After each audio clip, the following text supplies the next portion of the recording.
kelompok 8 dengan saya Anggita Indrasari dan rekan saya Mutia Nur Laksani. Saya Deha Ayu Heditasari. Kami di sini ingin memenuhi penugasan dari mata kuliah Manajemen Keuangan yang diampu oleh Ibu Rahmawati Oktaviana, SEMM, dengan materi pembahasan yaitu Manajemen Piutang. Selamat menyaksikan! Oke, langsung saja. Mengapa sih investasi itu penting pada piutang? Hal ini karena pembayaran secara tunai atau cash yang ditawarkan oleh entitas menjadi suatu hal yang sangat tidak mungkin terjadi. Karena saat ini, pesaing akan terus-menerus memberikan kemudahan dari segi pembayaran, sehingga pembayaran secara kredit atau non-tunai menjadi suatu kebutuhan bagi entitas guna meningkatkan kapasitas penjualan entitas. Dengan adanya penjualan secara kredit atau non-tunai inilah, maka akan menimbulkan piutang dagang, serta dengan timbulnya piutang dagang ini, maka entitas harus menyisihkan sejumlah uang yang akan diinvestasikan ke dalam bentuk piutang tersebut. Nah, dengan begitu dapat diartikan bahwa piutang dagang atau piutang usaha merupakan tagihan entitas kepada pihak lain sebagai dampak dari penjualan secara kredit. Selain itu, karena tiap uang yang dipakai entitas selalu ada biayanya, sehingga perlu adanya perencanaan terlebih dahulu terkait besar uang atau biaya yang akan diinvestasikan ke dalam bentuk piutang. Hal tersebut dipengaruhi oleh beberapa faktor nih, seperti besarnya volume penjualan kredit, ada syarat pembayarannya, platform kredit, kebiasaan pembayaran pelanggan, serta kebijakan dalam pengumpulan piutang. Oke, melanjutkan pembahasan yang telah disampaikan oleh rekan saya. Selanjutnya mengenai prinsip pemberian kredit. Jadi, prinsip pemberian kredit di sini yaitu pihak bank akan melakukan evaluasi kepada calon konsumen yang akan melakukan kredit pinjaman dengan adanya pertimbangan 5C atau biasa kita kenal dengan the 5C principle. Jadi, 5C di sini itu terdiri dari karakter, capacity, capital, condition, dan juga collateral. Kita bahas dari C yang pertama, yaitu karakter. Di sini dijelaskan bahwa karakter merupakan data mengenai kepribadian dari calon konsumen. Kepribadian ini baik berupa kebiasaannya, sifat, cara hidup, gaya hidup, hobi, latar belakang, dan trade checkingnya. Pada dasarnya, prinsip karakter ini ditujukan untuk menilai dan mengetahui apakah nanti si calon konsumennya ini dapat secara jujur berusaha dan mampu untuk membayar kewajibannya atau tidak, seperti itu. Nah, untuk C yang kedua ini ada capacity atau kapasitas.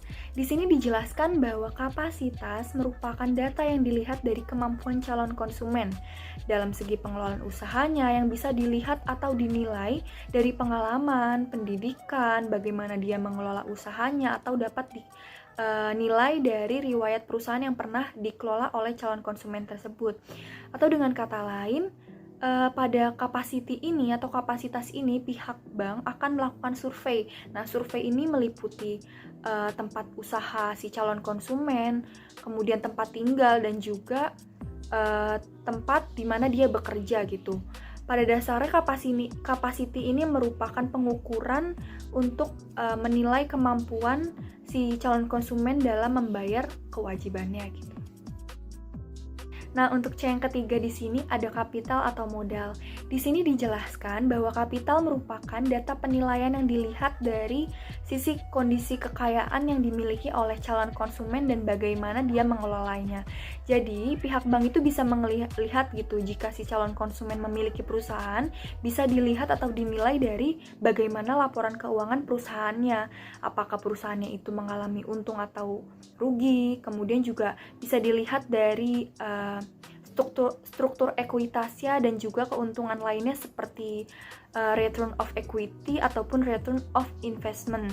Nah, dari keadaan atau kondisi tersebutlah dinilai apakah calon konsumen ini bisa diberikan kredit atau tidak. Nah, kemudian juga bisa dilihat untuk besaran-besaran platform kredit yang layak diberikan untuk si calon konsumennya. Nah, untuk C yang keempat ini ada condition atau kondisi. Di sini kan dijelaskan prinsip ini diperlukan dalam mempertimbangkan dari sisi kondisi ekonomi yang berkaitan dengan prospek kerja atau usaha terhadap calon konsumen di masa yang akan datang.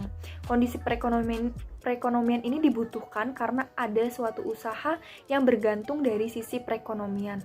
Maka dari itu perlu menghubungkan atau mengkaitkan kondisi ekonomi dengan usaha si calon konsumen. Jadi pada dasarnya prinsip condition ini untuk mengecek apakah benar si nasabah itu calon konsumen ini meminjam sesuai dengan hal yang dia sebutkan kepada pihak bank. Nah, untuk C yang terakhir ada kolateral atau agunan. Prinsip ini tuh dinilai atau diperhitungkan itu paling akhir. Kenapa? Karena kolateral atau agunan merupakan bentuk jaminan yang memungkinkan dapat disita apabila si calon konsumen ini nantinya benar-benar tidak dapat membayar atau memenuhi kewajibannya. Jadi prinsip ini tuh dinilai paling akhir ya, diperhitungkan paling akhir karena kolateral itu bentuknya jaminan. Jadi pihak calon si konsumen ini akan memberikan jaminan itu kayak berupa surat rumah atau surat tanah, surat mobil kepada si bank. Apabila nanti dia tidak bisa membayar kewajibannya, jaminan inilah yang akan disita oleh bank atau untuk melunasi kewajiban si calon konsumen tersebut. Selanjutnya ada perputaran piutang. Piutang merupakan salah satu unsur dari modal kerja yang memiliki kondisi berputar, berawal dari kas, proses komoditi, penjualan, piutang, dan kembali lagi ke kas. Makin cepat perputaran piutang, maka makin baik kondisi keuangan perusahaan tersebut. Hal tersebut dapat dilihat berdasarkan rumus berikut ini. Perputaran piutang yaitu didapat berdasarkan penjualan bersih secara kredit dibagi dengan rata-rata piutang. Sedangkan rata-rata pengumpulan piutang didapat dari 30 hari dibagi perputaran piutang. Selanjutnya ada anggaran pengumpulan piutang. Piutang yaitu aset lancar yang bersifat kurang likuid. Mengapa dikatakan kurang liquid? Karena tidak dapat dimanfaatkan sembarang waktu atau dalam waktu dekat. Entitas pada dasarnya lebih menyukai aliran uang tunai dibandingkan dengan jumlah piutang yang banyak dan besar. Hal ini dikarenakan aliran kas lebih mudah digunakan atau dimanfaatkan dalam waktu dekat atau sesegera mungkin guna untuk memenuhi segala macam keperluan perusahaan. Dalam penjualan secara kredit, pada saat penjualan barang dagang tidak dalam waktu yang bersamaan dengan penerimaan kas, maka untuk penjualan secara kredit tersebut harus dibuat perencanaan terkait dengan kapan waktu piutang tersebut dapat diterima kas atau pembayaran atas utang konsumen. Aktivitas perencanaan terkait penerimaan piutang menjadi uang tunai tersebut disebut sebagai anggaran pengumpulan piutang. Anggaran pengumpulan piutang tersebut bisa disusun berdasarkan anggaran penjualan kredit dengan cara memperhatikan kebiasaan-kebiasaan konsumen dalam melakukan pembayaran atau melunasi utang atau kewajibannya. Selanjutnya ada pengendalian piutang. Manajer keuangan harus mampu mengendalikan piutang dengan menyusun umur piutang atau biasa dikenal dengan aging table. Tabel tersebut akan memberikan informasi mengenai jumlah piutang-piutang yang dapat segera ditagih maupun yang sudah melewati jatuh tempo serta dapat digunakan untuk melakukan evaluasi terhadap pemberian piutang kepada debitur atau supplier perusahaan. Semakin panjang umur piutang akan menunjukkan kinerja keuangan perusahaan yang semakin buruk. Karena hal tersebut berarti semakin lama waktu piutang tersebut berubah menjadi kas yang dapat segera digunakan untuk kegiatan operasional perusahaan. Nah, ini merupakan contoh tabel skedul piutang PTB dan PTC dengan syarat kredit 2/10N/30. Dari tabel tersebut dapat dilihat bahwa kinerja keuangan PTB lebih baik dibandingkan dengan kinerja keuangan PTC. Mengapa?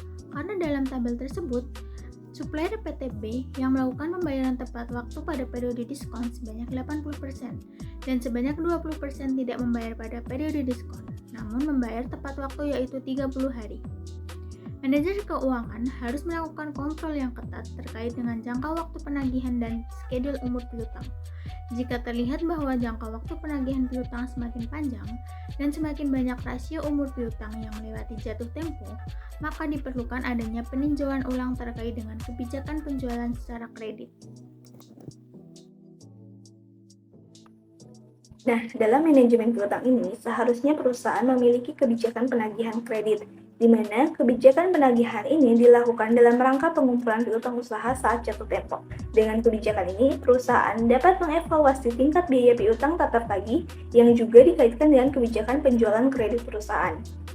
Pendekatan-pendekatan yang dapat dilakukan oleh perusahaan dalam melakukan evaluasi kebijakan kredit dan penagihan itu dapat dilakukan melalui dua pendekatan. Yang pertama ada average collection period dan yang kedua ada aging of account receivable. Oke, langsung ke pendekatan pertama. Di sini ada average collection period yang memiliki pengertian yaitu rata-rata jumlah hari penjualan secara kredit yang masih outstanding atau belum dibayarkan. Komponen dalam pendekatan ini yaitu waktu yang dibutuhkan sejak terjadinya penjualan hingga dengan pembayaran serta waktu untuk memproses dan menerima pembayaran dari supplier.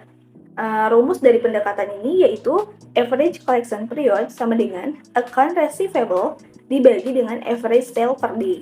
Yang apabila diketahui realisasi average collection periodnya melebihi jangka waktunya, maka manajemen perlu mereview kembali kebijakan kreditnya. Pendekatan yang kedua ada aging of account receivable yang memiliki pengertian bahwa ini merupakan sebuah teknik pemantauan kredit dengan menggunakan jadwal yang menunjukkan persentase dengan total sisa piutang yang masih belum dibayar untuk periode waktu tertentu. Nah, teknik ini bertujuan untuk dapat mengetahui masalah-masalah dalam piutang dengan tepat. Misalnya, perusahaan ini memiliki jatuh tempo 30 hari dengan SCP 50 hari setelah dikurangi penerimaan, pemrosesan, dan pencairan piutang. Nah, berarti SCP perusahaan tersebut terlalu tua karena melebihi jatuh temponya. Dan bila mayoritas dari akun adalah berumur 2 bulan, maka ini merupakan masalah bagi perusahaan. Oleh karenanya, perusahaan perlu mereview kembali operasi akun receivable-nya.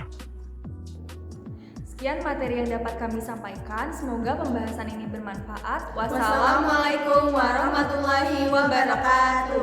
Thank you for watching, guys.